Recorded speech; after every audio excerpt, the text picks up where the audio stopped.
Dona Kay. Your wreck was the most talked about incident of the national finals. Tell me about round 8 of the 2024 NFR. Well, I remember a little bit of it.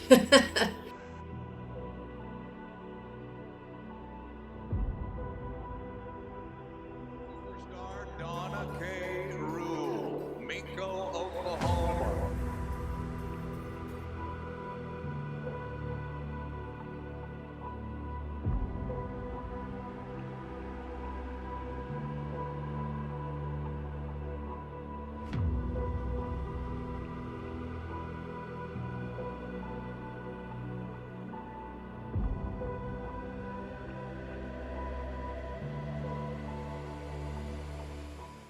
How does it feel watching it Great back? work on Dona Kay. Thank you for your volunteer Well, it scares time. me for KK. And if we get real loud, Dona Kay will Scares know me for that Valor. we care. Let's do it one more time. Yeah, I've not had a crash where I couldn't just jump up and dust off. So, Valor is a very trained horse. I kind of pride myself in, having one that will listen to me. And he just went lights out. He just came on. It was round 8. We were ready to rock and roll. And he just said, let me go. It's a good thing me and KK already had a plan on how to, where she was going to stand or it would have killed her. So It could have been a lot worse, but it was really bad. Tell us about the health now after the incident. at this point, I'm better. Initially, it was really hard. I was in the hospital for 3 days. My blood pressure went way down a couple times. They had to kind of revive me a couple times. It was a lot worse than I think we ever really advertised. Yeah, when I got home, I had a terrible hematoma on my back. And I'm sure some people saw the pictures on Facebook, but it tore the muscle from the skin. So the whole back was pretty fine. And in my head, I had staples in my head. It took me a while to quit seeing flashes in my eyes.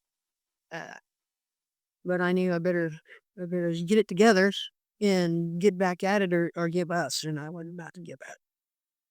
You said in a social media post after the incident that your dad always told you, good thing you're tough. How tired are you of having to prove that? I feel like maybe I served my apprenticeship in the being tough department. I'd like to just go be plain old Donna Kay and run barrels and train horses, really. There were some attacks on your family, mostly on social media. How did you respond to that? I didn't say anything because they were so unfounded. That girl, KK Rule, I'm telling you, she'd have took a bullet for me any day of the week, any time. And he planned exactly where she would stand. Things we do some liberty work and stuff, and those are things that we do. She was exactly where she belonged, and they were way out of line. I will never understand unkindness. I spend my life trying to be as kind as I can. I just will never understand the hate. Yeah, your relationship with your daughter, it's clearly strong. Your relationship with Valor, also very strong. You've said before that Valor is a once-in-a-lifetime horse. How else would you describe your relationship with him? He's my friend, and that's no doubt. He does look to me for help a lot of times. I'm really, for the wreck to happen, really surprised, and yet that hurt his feelings. He wouldn't do anything mean on purpose, and I'm very grateful John Glotney was in the background because when I had my fall at Calgary a couple of years ago, that's who he looked for. He looks for John Glotney. If he can't find me, so and you can see Valor react to some people, or you can know who trusts. You missed the 2020 NFR because of COVID and tested positive. In 2022, you had hip replacement surgery. In 2023, as you just mentioned, Calgary, Valor took a fall. After the wreck this NFR, did you ever think about hitting pause on competing? Um, probably a little bit of the emotional side of me thought maybe I should be done, and somebody trying to tell me something. Should I not be doing this? But in reality, for me, I mean, it's what I do. It's what I spent my whole life trying to be better at, and obviously not as good as I need to be. So I guess I'm not done.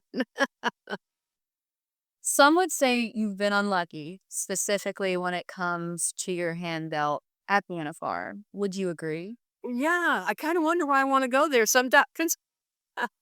Yeah, it's NFR has not been my friend. My dad loved the NFR. He lived to watch the NFR, and one of these times maybe I'm gonna go there and it's gonna go my way.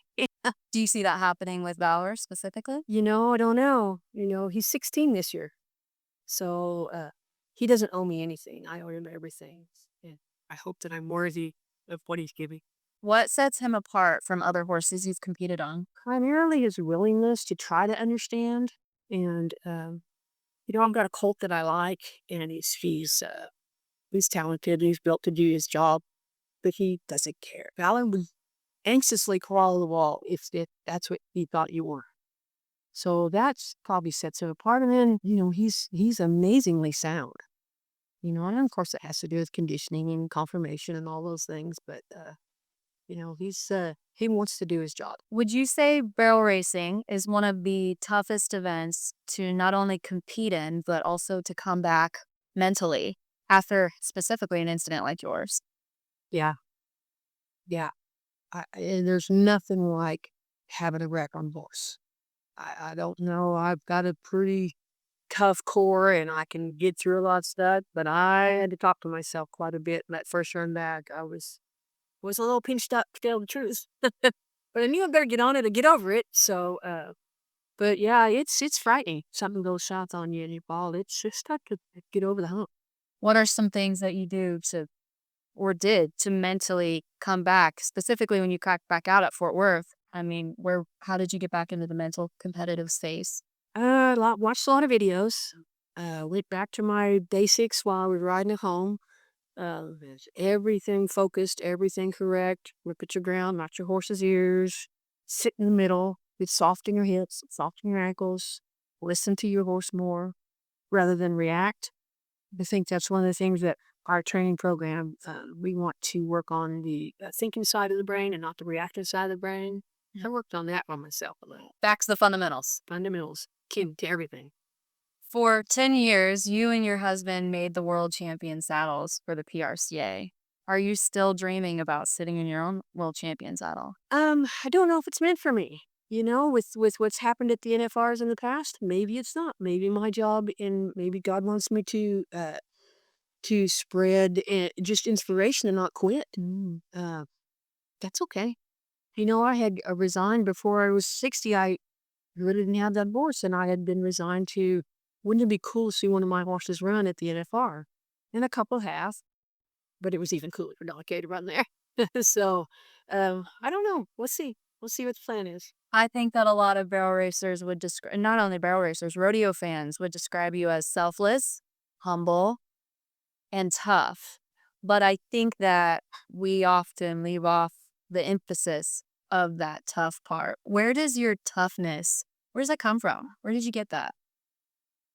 I don't know. I've just always been that way. I didn't have the pristine childhood. It wasn't a June and Ward Cleaver raising. My dad raised me, and I had brothers, and so you better be tough enough to be out of a yard full of brothers. And the cavalry's not coming, so you just had to suck it up and do it yourself, and you just get tough, but don't do it. You've had an incredible career, as you mentioned, maybe not by world titles, but by the legacy you've left, inspiring other women specifically to get up and keep going. Do you feel the impact of your legacy, especially after your incident? Did you have people reaching out to you and just talking about how it made them feel? I've had some incredible stories and some beautiful things said to me. So I feel like maybe I'm doing what I need to do. I had one lady, she'd lost her husband and rode, and after she lost her husband, she just gave up. Just didn't do anything. And she's watched me and just got to watching me, and then now she's bought a horse and she goes and runs in the 4 and the 5D, and she's living her life again, and she doesn't want to die every day, and it's pretty special.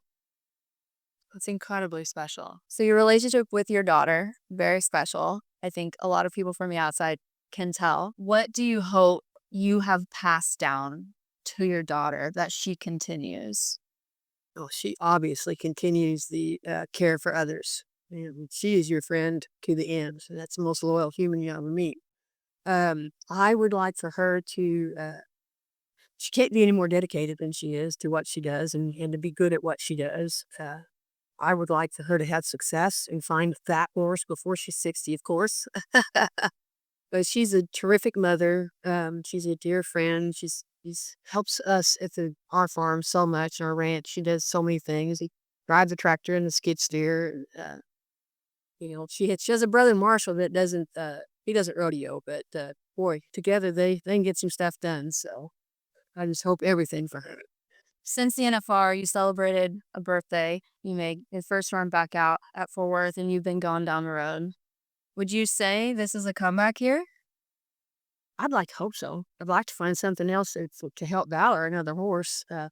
Unfortunately, I don't have the funds to buy what I really need, and obviously don't have the time to start one chronologically, start to finish. So, yeah, I'm not gonna lay down and roll over. I'm gonna see what I can do about it. So, yeah, I'm gonna go if I can.